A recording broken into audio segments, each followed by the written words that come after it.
Since arriving in South Africa, the Kadjar family has been expanding.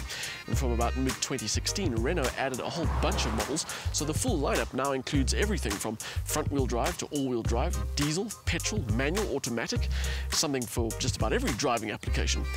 It makes you ask the question, well, do they really need to add anything else?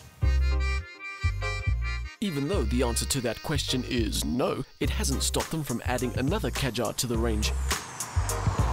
It doesn't introduce anything fantastically different to the rest of the pack.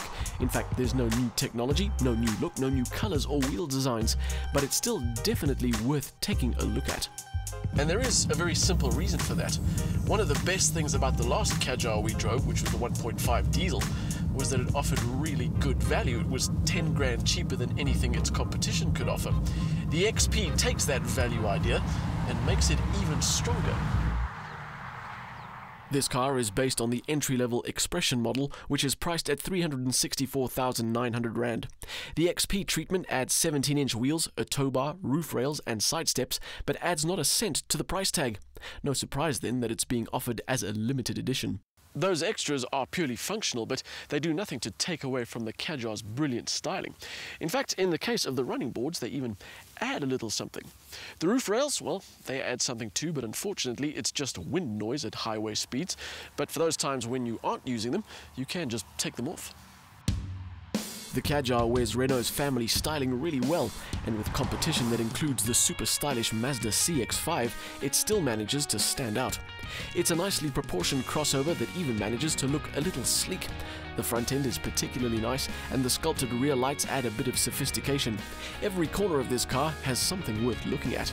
Things only get better in the cabin, which for me is one of the best options at the price because it's a great mix of spec, style and proper comfort. The XP is based on a lower spec model, so it does away with some of the nicer toys, but still, it is very well sorted. What you don't get is the Sync 2 infotainment system with its touchscreen, and there's no keyless operation either. But what remains is a well-executed interior that includes Bluetooth and USB, aircon, electric windows all round, and a general sense of excellent value. The materials and the build in particular give you a sense that your money has been very well spent. Like other Kadjars, boot space has been shrunk because of the inclusion of a full-size spare wheel, and that means it has the smallest boot of its direct competitors. It also has, along with the Nissan Qashqai, the smallest engine, but it is the lightest of the bunch. So it's 96 kilowatts and 205 Newton meters from the 1.2-litre turbo motor. It doesn't feel too shabby. The power that is there is delivered in a very linear way, and it really is good enough for most driving situations. There is a trick to it though. This engine really doesn't like being hurried. Trying to get the best out of it by mashing your foot into the firewall isn't the way to do it. Decent progress comes with being a little less frantic with the accelerator. The 6-speed manual gearbox is the only option, but it's got a good set of cogs to get the best out of the fairly modest motor. The XP has also got a really good ride setup with easy steering, and the whole setup feels really good.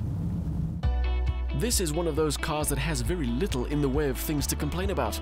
In fact, I've spent more time being impressed with how good this package is than I have with thinking about ways they could have improved it.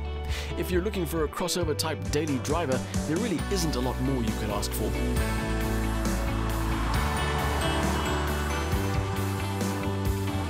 You do get more power from the likes of the Mazda CX-5 and Kia Sportage, but you also pay more money for not much more driving fun.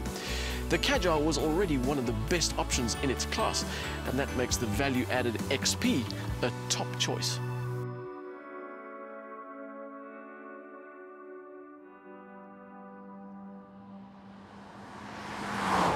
A modest 1.2-litre petrol motor still manages to deliver a decent drive, helped by a well-sorted 6-speed manual gearbox and a comfortable, easy ride setup.